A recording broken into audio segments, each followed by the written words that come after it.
하나님 말씀을 읽겠습니다. 하나님 말씀은 누가복음 10장 25절로 37절까지 말씀입니다. 누가복음 10장 25절로 37절입니다. 제가 봉독할 때 하나님의 음성을 들으시기를 바랍니다. 어떤 율법 교사가 일어나 예수를 시험하여 이르되 선생님, 내가 무엇을 하여야 영생을 얻으리이까? 예수께서 이르시되 율법에 무엇이라 기록되었으며 내가 어떻게 읽느냐? 대답하여 이르되 내 마음을 다하며 목숨을 다하며 힘을 다하며 뜻을 다하여 주 너희 하나님을 사랑하고 또한 내 이웃을 내 자신과 같이 사랑하라 하셨나이다. 예수께서 이르시되 내 대답이 옳도다. 이를 행하라. 그러면 살리라 하시니 그 사람이 자기를 옳게 보이려고 예수께 여짜오되 그러면 내 이웃이 누구니까? 예수께서 대답하여 이르시되 어떤 사람이 예루살렘에서 여리고로 내려가다가 강도를 만나매 강도들이 그 옷을 벗기고 때려 거의 죽은 것을 버리고 갔더라. 마침 한 제사장이 그 길로 내려가다가 그를 보고 피하여 지나가고 또 이와 같이 한 레위인도 그곳에 이르러 그를 보고 피하여 지나가되 어떤 사마리아 사람은 여행하는 중 거기 이르러 그를 보고 불쌍히 여겨 가까이 가서 기름과 포도주를 그 상처에 붓고 싸매고 자기 짐승에 태워 주막으로 데리고 가서 돌보아 주니라. 그 이튿날 그가 주막 주인에게 데나리온 2를 내어주며 이르되 이 사람을 돌보아 주라. 비용이 더 들면 내가 돌아올 때에 갚으리라 하였으니 내 생각에는 이 세 사람 중에 누가 강도 만난 자의 이웃이 되겠느냐? 이르되 자비를 베푼 자니이다. 예수께서 이르시되 가서 너도 이와 같이 하라 하시니라. 아멘. 한 주간도 평안하셨습니까? 오늘 새벽부터 계속 비가 내렸는데 비가 끝나면 또 많이 추워진다고 합니다. 독감에 걸리신 분들도 있고 감기에 걸리신 분들이 많이 있는데 특별히 마지막 꽃샘추위에 건강 유의하시고 몸이 아프면 신앙생활도 만사가 다 귀찮아지니까 우리의 영육 간의 강건함을 잘 지키셔서 믿음이 잘 자랄 수 있도록 믿음 생활을 잘 할 수 있도록 힘쓰시기를 바랍니다. 오늘 말씀은 우리가 잘 아는 선한 사마리아의 비유라 하는 이름으로 알려져 있는 말씀입니다. 율법 교사의 질문에 예수님이 대답하시면서 이 비유를 드셨는데 이 선한 사마리아인의 비유는 현대 사회에도 사람들에게 많은 영향을 주었습니다. 이 말씀 때문에 어려운 사람들을 돕는 단체의 이름이 선한 사마리아인이라는 이름을 가진 단체도 있습니다. 제가 아는 어떤 목사님은 은퇴하신 목사님들을 돕는 일들을 하면서 사마람이라고 이름을 지었어요. 그래서 선한 사마리아인의 사람들 이렇게 이름들을 지어가지고 또 활동을 하는 분도 있습니다. 미국에서는 위험에 처한 사람을 구조하는 과정에서 발생한 법적인 문제나 실수로부터 구조하려고 하는 자를 돕기 위한 법이 있는데 그 법의 이름이 선한 사마리아 법입니다. 그러니까 이 선한 사마리아인의 비유는요, 현대 사회까지도 많은 영향력을 주고 있는 내용이에요. 이 말씀은 오늘 우리가 읽은 대로 한 율법 교사의 질문에서부터 시작됩니다. 언뜻 읽으면 누가복음 18장에 나오는 젊은 부자 관원의 질문처럼 느껴집니다. 어떻게 하여야 영생을 얻습니까? 우리가 뒤에 누가복음 18장 가면 한번 살펴보겠지만 주님은 이 젊은 부자 관원의 질문을 기뻐하셨지요. 그래서 이 부자 청년에게 네 재산을 다 팔아 가난한 자들에게 주고 나를 따르라 이렇게 주님 초청하기도 했습니다. 그런데 그 사람하고 이 사람은 완전히 다른 사람입니다. 누가복음 18장에 나오는 젊은 부자관원과는 달리 이 율법교사는 자기가 예수님께 영생에 대하여 묻는 목적이 아주 명확합니다. 25절을 한번 보실까요? 25절을 보면 어떤 율법교사가 일어나 예수를 시험하여 이르되, 그러니까 이 율법교사가 영생에 대해서 관심이 있는 게 아니라 예수님으로부터 영생에 대하여 가르침을 받고자 하는 게 아니라 요한복음 3장에 나오는 것처럼 니고데모처럼 주님 앞에 나와서 영생 구원을 얻는 일에 대하여 가르침을 받고자 하는 것이 아니라 다른 바리새인들처럼 예수님을 흠잡으려고 하는 거예요. 이런 모습 보면 화가 나죠. 그죠? 대화를 하는데요. 대화하는 의도를 딱 알겠으면 대화하기가 싫어요. 막 화가 나지 않겠어요? 마주보고 있는데 대화하는데 이 사람이 왜 이런 얘기하는지 속이 다 보이면 참 화가 날 때가 있잖아요. 근데 우리 예수님께서는요, 그 중심을 다 아시면서도 아주 차분하게 마치 모르는 것처럼 그렇게 대답을 하십니다. 그러니까 오히려 예수님의 이 대답에 신이 난 사람은 오히려 이 율법교사였어요. 이 율법교사가 예수님께서 그래 너 잘 알고 있구나, 그렇게 행해라 이렇게 얘기하니까 오히려 예수님을 시험해야 되는데 기분이 좋았어요. 그래서 예수님께 또 질문을 합니다. 29절에 그 사람이 자기를 옳게 보이려고 예수께 여짜오되 그러면 내 이웃이 누구입니까? 이렇게 물어요. 그 유명한 선한 사마리아인의 비유는 여기서부터 시작되는 것입니다. 이 질문에 대해서 대답하시는 주님의 음성 가운데서 우리는 하나님께서 우리의 이웃이 누구인가 하는 것에 대한 정의를 알게 됩니다. 다시 말하면 내 이웃을 내 몸과 같이 사랑하라고 얘기하셨는데 내 몸과 같이 사랑해야 될 이웃이 누구인가? 또 하나는 내 몸과 같이 어떻게 이웃을 사랑해야 되는가? 입으로는 너무 잘 알아요. 내 이웃을 내 몸과 같이 사랑하는 일을. 그런데 누가 내 이웃인 줄 모르고 어떻게 그 이웃을 사랑해야 되는지 모르는 거죠. 예수님은 이 비유를 드신 후에 누가 강도 만난 자의 이웃이 되겠느냐 이렇게 물으시면서 이 율법교사에게 이런 대답을 끌어냅니다. 자비 베푼 자입니다. 그리고 예수님이 이렇게 말씀하시는 거예요. 잘했다. 이와 같이 너도 자비를 베풀어라. 이렇게 말씀하시면서 오늘 내용은 끝납니다. 문제는 뭔가 하면 그렇게 자비를 베푸는 일이, 다시 말하면 도움이 필요한 자에게 도움을 베푸는 일이 쉽지 않다는 거예요.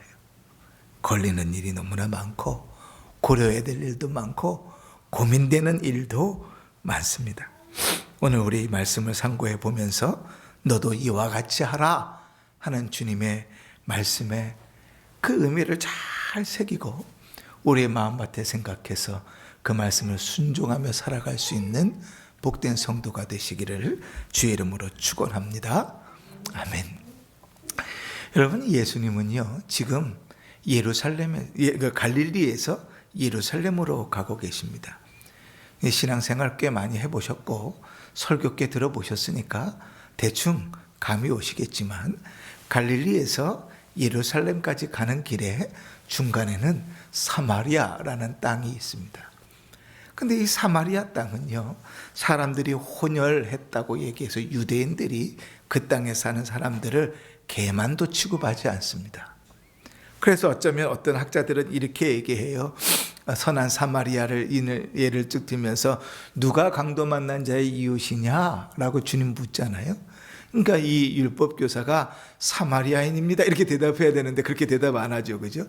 자비를 베푼 자입니다. 그래도 어떤 신학자는 의도적으로 그렇게 이야기했다 하는 사람도 있어요. 이 사마리아 땅은 자기가 어떤 희생을 치러도 그 개만도 못한 사람들의 땅을 밟고 지나갈 생각이 없는 거죠. 그래서 갈릴리에서 대부분의 사람들은 예루살렘으로 오려면 사마리아 땅 외곽을 따라서 요단 강변으로 쭉 내려와서 걷다가 여리고에 이르르면 여리고에서부터 서쪽으로 쭉 올라가면 예루살렘입니다. 그러니까 예수님은 요한복음에 보면 의도적으로 이 사마리아 땅을 관통해서 내려가신 적이 있죠. 그러나 그런 특별한 경우 말고는 유대인은 그 누구도 사마리아 땅을 관통해서 내려가지 않습니다. 그렇게 관통해 내려가면 며칠의 시간을 벌 수 있고 그리고 위험하지도 않아요. 그런데 돌아가는 그 길은 시간도 많이 걸리고 위험한 길입니다. 왜냐하면요, 예루살렘에서부터 여리고까지 가는 길이 거의 1km가 되는 내리막길이거든요. 그러니까 높이만 그냥 1km고요. 정확한 길이는 27km입니다. 그러니까 꾸불꾸불 되어져 있다는 말이죠. 근데 예루살렘은 해발 900m에 있어요. 여러분, 해발 900m 정도 되면 어느 정도냐고 생각하면 되냐면 미시령 고개 정도 넘는다고 생각하면 됩니다. 속초 가보셨지요? 미시령 고개 넘어가면 어떻게 돼요? 귀가 멍멍하잖아요. 그런데 여리고는 어디 있냐면 여리고는 해수면보다도 400m 아래에 있습니다. 이상하죠? 해수면이 뭐예요? 바닷가잖아요. 그 지역이 해수면보다도 400m 아래에 있어요. 그러니까 그 차이가 1km가 넘어요. 근데 그 길이 꾸불꾸불 되어져 있어서 27km나 됩니다. 경사는 얼마나 가파른지요. 길이 험하고 바위가 많아요. 그래서 여행하기가 힘든 지역입니다. 지금까지도 도로가 뚫려진 대로 차로 가지 않고 그 길을 걸어가려고 하면 그 길은 위험한 길입니다. 기록을 보면 19세기까지도 그 길에는 강도가 있었다 그래요.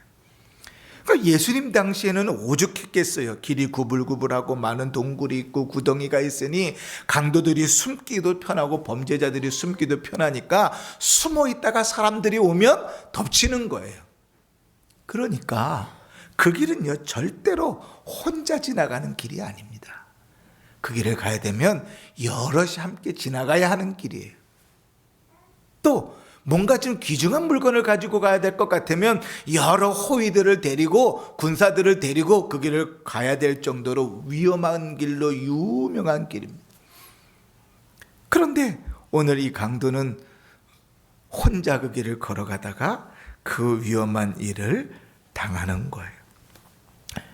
여러분, 우리가 이웃을 사랑한다는 것은, 자비를 베푼다는 것은 쉽게 말하면 도움이 필요한 자에게 도움을 주는 것입니다. 근데 우리는 늘 어디에만 머무냐면 입에만 머뭅니다. 마음에만 머물어요. 그리고 실질적인 도움은 참 주지 않습니다. 잠언 3장에 이런 말씀이 있어요. 내 손이 선을 베풀 힘이 있거든 마땅히 받을 자에게 베풀기를 아끼지 말며 내게 있거든 이웃에게 이르기를 갔다가 다시 오라 내일 주겠노라 하지 말아라. 근데 주님은 늘 실질적으로 도우라고 그러는 거예요. 고아와 과부를 돌아보라 하셨던 주님께서는 그냥 고아와 과부를 돌아보라는 마음만 갖지 말고 실질적으로 추수할 때 한쪽은 추수하지 말아라. 추수하다가 떨어진 건 줍지 말아라. 그렇게 이야기하세요. 배고픈 자는 들어가서 손으로 따먹는 건 얼마든지 괜찮다. 바구니만 안 가지고 들어가면 된다 그러셨어요. 주님 말씀은 언제나 실제적이지요. 그런데 이 강도 만난 자, 그 위험한 길에 홀로 그 길을 걸어가다가 강도 만난 사람, 아마도 이 사람은 유대인일 것인데 그 사람에게 도움을 주는 일은 율법에 따르면 당연한 일입니다. 고아와 과부와 이방인까지 돌아보는 것이 당연한 그 율법이 어려움을 만난 자를 돕는 일은 당연한 거예요. 그런데 오늘 본문에 보니까 레위인도 제사장도 그 어려움 당하는 사람을 보고 그냥 지나갑니다. 그 사람이 강도를 만났는데 그냥 강도만 인컴만 빼앗긴 게 아니라 얼마나 얻어맞았는지 거의 죽게 되었다 그래요. 그러니까 신명기에 보면요, 유대인들의 법에 시체를 만지면 일주일 동안 부정하다 그러거든요. 그러니까 시체를 만지면 일주일 동안에 셋째 날, 일곱째 날에는 몸을 씻어야 돼요.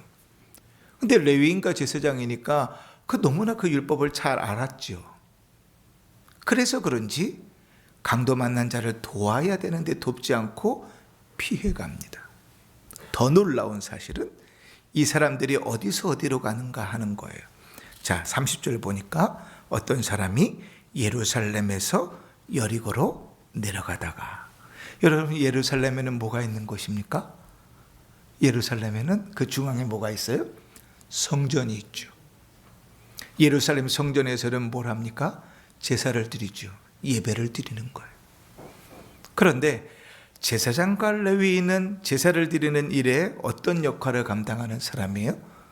주도적인 역할을 감당하는 사람이에요. 예배를 드리는 일에 참여하고 예배를 드리는 일을 이끌어가는 사람이에요. 그런데 예루살렘에서 여리고로 간다는 것은 아마도 그들이 예루살렘에서 그들이 해야 될 당번의 일을 다 마치고, 예배를 마치고 돌아가는 길일 거예요. 예배를 마치고 돌아가는데 강도 만난 자를 피해 간다.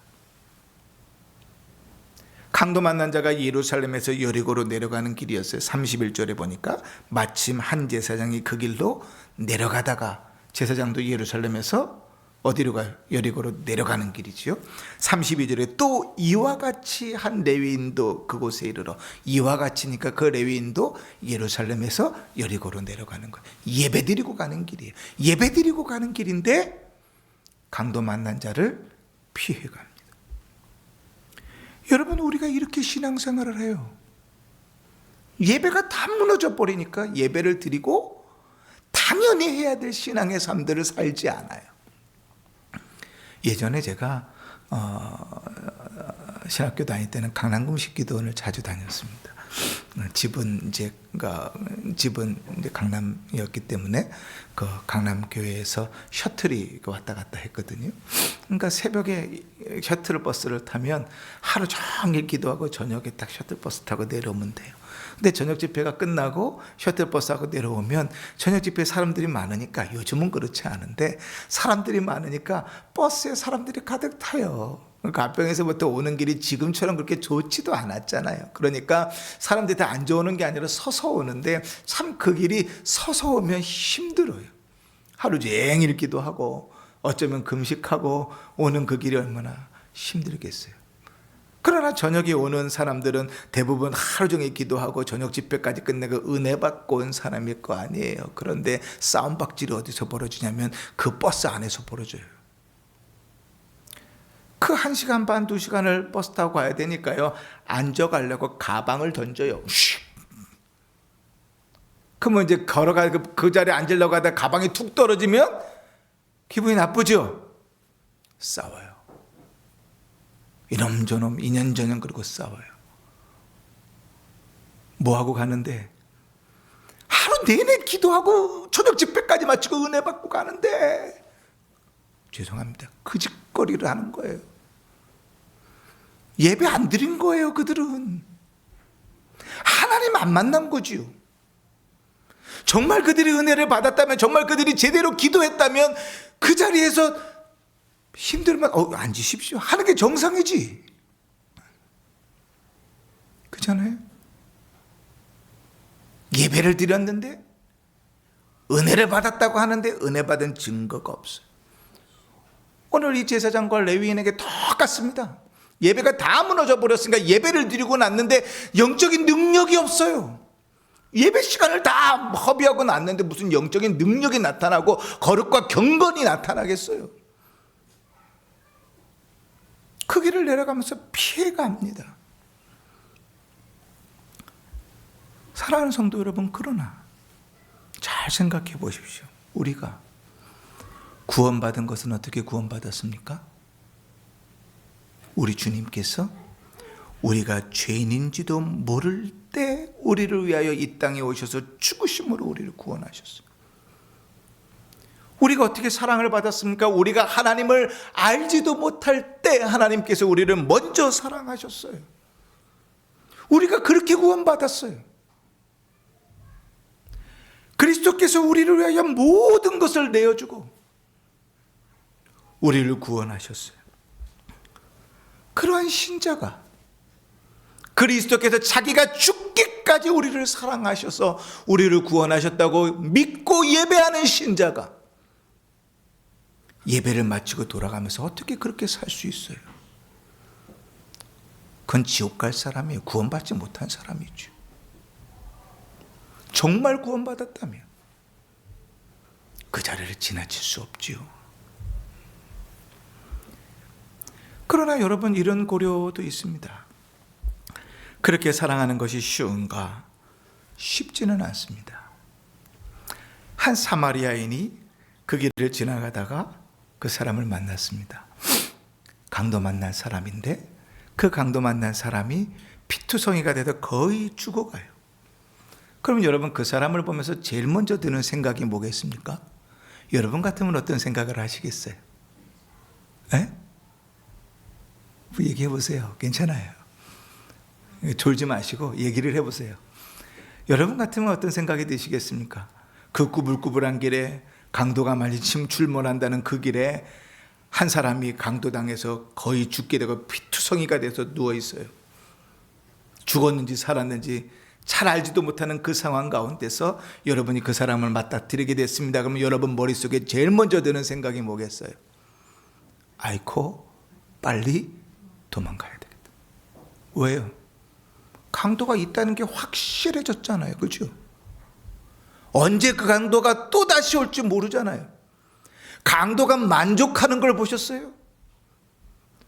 그러니 지금 이 사람은 강도 만나 죽게 된 사람을 보면 제일 먼저 드는 생각은 빨리 도망가야 돼. 그런 면에서는 제사장과 레위인이 아주 현명하지요. 예배 아닌 예배 할아버지를 데리고 왔어도 내가 죽게 됐는데 빨리 도망가야지. 그게 현명한 거죠. 강도의 위협이 있을 수 있어요.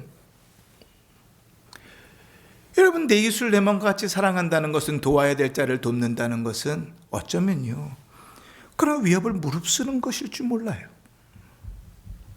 사마리아인이 강도 만난 자를 도우려면 그곳에 내려서 지체해야 돼요. 내가 위험하다는 사실을 무릅쓰고라도 그곳에 남아서 그 사람을 도와야 돼요. 제사장과 레인처럼 빨리 도망가는 게 맞을 수 있어요. 그러나 내 시간을 지체하고 위험을 무릅쓰고 그곳에 있지 않으면 그를 도울 수 없어요. 우리가 내 이웃을 내 몸같이 사랑하지 못하는 가장 첫 번째가 이거예요. 이 계산에서 우리는 늘 실패해요. 내가 손해보고, 내가 위험할 수 있고, 내가 불이익을 당할 수 있죠. 여러분, 요즘 사회는 어떤 생각 하면 길가에서 지갑이 떨어져 있어요. 그러면 지갑을 주셔서 경찰서에 갖다 줘도 그간에 주인이 찾다가 고소를 하는 시대예요. 그래서 그렇게 가르쳐요. 길가에 돈이 떨어져 있어도 절대로 줍지 말아라. 길가에 지갑이 있어도 절대로 주시면 안 된다. 고소당할 수 있고 어마어마한 돈은 변상해야 될 수도 있다. 우리가 살아가는 대한민국의 실제예요. 지금 무언가 누군가를 도와야 될 때 쉽지 않죠. 도와야 될 사람이 있으면 머릿속에 5만 가지 생각이 다 지나가겠죠. 그러나 사마리아인은 그 위험을 무릅쓰고 그를 돕습니다.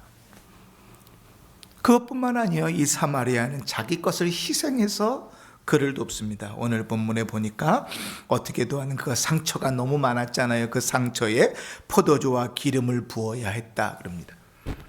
자기를 위하여 먹어야 되는 포도주와 기름을 그의 상처에 붓습니다. 포도주는 알코올이니까 소독하는 기능이 있고요. 기름은 연고와 같은 기능이 있습니다. 그래서 여러분 연고들 보면 다 그 안에 유분이 있잖아요. 자기를 위하여 가지고 있어야 될 것을, 그 여행길에 자기가 먹고 써야 될 것은 그에게 부어버립니다. 뿐만 아닙니다. 자기 옷을 찢어서 그 상처를 싸매요 갑니다. 그리고 자기가 내려서 자기 짐승에 그 사람을 태우고 자기는 걸어서 그 길을 걸어갑니다.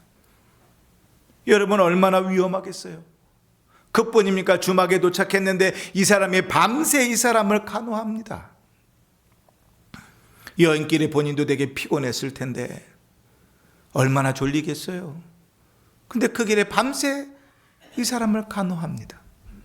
자기의 것을 내주는 것이죠. 이 정도만 해도 대단한 희생인데 돌아가면서 여관 주인에게 2데나리온을 줍니다. 1데나리온이 당시에 한 사람의 노동자 하루 품삯입니다. 그래서 2데나리온이면 두 사람이 하루 동안 막노동을 해야 얻을 수 있는 품삯이죠. 2데나리온 정도가 되면 당시에는 며칠간 숙식비로는 충분한 액수였다고 합니다. 그러니 그 사람을 혼자 넘겨두고 자기는 일이 있어서 가야 하지만 돈을 내고 그 사람을 돌보아 주도록 부탁하는 거예요. 돈이 그리고 더 들면 35절에 보니까 비용이 더 들면 내가 돌아올 때에 갚으리라. 끝까지 그를 사랑합니다. 끝까지 그를 책임집니다. 여러분, 모르는 사람을 위해서 이렇게 희생하는 일이 쉬울까요? 내 것을 내주는 일이 쉬울까요? 우리에게 수많은 이유가 있고 장애물이 있는데 그것을 넘고 이렇게까지 돕는 게 쉬울까요? 그러나 여러분, 우리는 그런 사랑을 받았잖아요. 우리가 이러한 사랑을 해야 되는 이런 이유는 우리 구주 예수 그리스도께서 우리를 그렇게 사랑하셨거든요. 하나님이신 그분께서 사람의 몸을 입고 이 땅에 오셨고, 이 땅에 오셔서 사람의 몸을 입고 온갖 고난과 비난과 조롱을 받으며 사셨고, 가장 흉측한 십자가의 형벌을 당했고, 살이 찢기고 피가 찢기면서까지 우리를 사랑하셨잖아요. 그 사랑을 받았는 줄 아는데 그럴 수 없죠. 우리는 보통 그런 사람은 뭐라 그래요? 배은망덕한 사람, 싹수가 노랗다 그러지. 은혜를 입는데도 입 싹 닫고 살아가는 사람. 그러나 신자는 그 사랑을 받은 자이잖아요. 요한복음 13장 1절에 유월절 전에 예수께서 자기가 세상을 떠나 아버지께로 돌아갈 때가 이른 줄 아시고 세상에 있는 자기 사람들을 사랑하되 끝까지 사랑하시니라. 마치 젊은 사마리아인처럼 끝까지 사랑하는 그 사랑을 우리는 받았잖아요. 그 은혜를 안다면 너도 이와 같이 하라. 주님 그렇게 말씀하고 계시는 거예요. 여러분, 당시 유대인들에게, 율법교사들에게 이웃이라고 하면 그들의 이웃은 이스라엘 사람들 곧 유대인들이었습니다. 어떤 바리새인들은요, 그 범위를 더 좁혀서 이웃은 누구냐? 바리새인이라고 생각해서 할 정도였어요. 그러니 사마리아 사람은 이웃이 아니에요. 다른 사람들은 이웃이 아니에요. 짐승과 같을지라도, 개만도 못한 사람일지라도 그는 이웃은 아니었어요. 그런데 그 개만도 못한 이웃이 아닌 그 사람이 강도 만난 유대인을 돕습니다. 그에게 자비를 베풀어 이웃이 되어줍니다. 그리고 예수님께서 물으시는 거예요. 누가 그 사람의 이웃이냐? 고정관념을 깨라고요. 율법과 상식을 깨라고요. 도움이 필요한 모든 사람이 우리의 이웃인 것을 가르쳐 주시는 거예요. 도움이 필요한 자에게 우리의 모든 것을 다해서 우리가 주님께 그렇게 사랑받았듯이 그렇게 사랑하라고 주님께서 가르치는 거예요. 그러면 여러분 물어보십시다. 우리 주위에 우리의 이웃은 누굽니까? 우리의 도움이 필요한 사람은 누굽니까? 우리가 내 몸같이 사랑해야 될 사람은 누굽니까? 그리고 어떻게 그 사람을 도와야 됩니까? 어떻게 그 사람을 사랑해야 됩니까? 우리 주님께서 이 말씀을 하시고 이렇게 말씀하십니다. 가서 너도 이와 같이 하라. 이웃이 되어주라고 이야기합니다. 내 필요를 따라 누가 내 이웃인가를 말하는 게 아니라 너희가 도움이 필요한 자에게 이웃이 되어주라고 이야기하십니다. 그 사마리아인처럼 자비를 베푼 자처럼 너도 가서 이와 같이 하라 이렇게 말씀하십니다.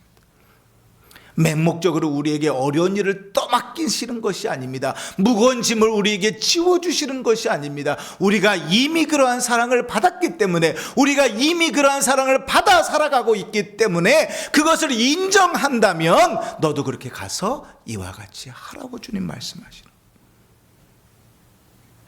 사랑하는 성도 여러분, 요한복음 13장에 예수님께서 이렇게 말씀하십니다. 너희가 서로 사랑하면 이로써 모든 사람이 너희가 내 제자인 줄 알리라. 다시 말하면 너도 가서 이와 같이 하라. 그리하면 네가 신자인 줄 알리라. 그리하면 네가 예수 믿는 사람인 줄 알리라. 그리하면 네가 구원받은 사람인 줄 알리라. 너도 가서 이와 같이 하라. 이렇게 말씀하십니다. 예배를 드리고도 경건은커녕 주의 말씀을 따라 순종할 능력조차 없는 그러한 제사장과 레위인이 아니라 계만도 못하게 여기는 사마리아인일지라도 이웃에게 도움이 필요한 자에게 모든 것을 끝까지 내어주며 사랑할 줄 아는 그러한 자로 살아라. 그렇게 말씀하시는 것이죠. 오늘 우리 말씀 가운데 우리의 삶을 돌아보시면서 우리 주위를 한번 살펴볼 수 있기를 바랍니다. 누가 이웃인가? 내가 어떻게 도와야 되는가? 물론 기도해야지요. 물론 마음 써야 되겠지요. 그러나 거기서 한 걸음 더 나아가서 어떻게 끝까지 사랑할 수 있을까? 고민하시고 기도하시면서 주님을 따라 주를 닮아 주의 명령대로 이와 같이 순종하는 아름다운 열매를 맺는 복된 성도들 되시기를 주의 이름으로 축원합니다. 아멘. 321장 우리 함께 찬송하십시오.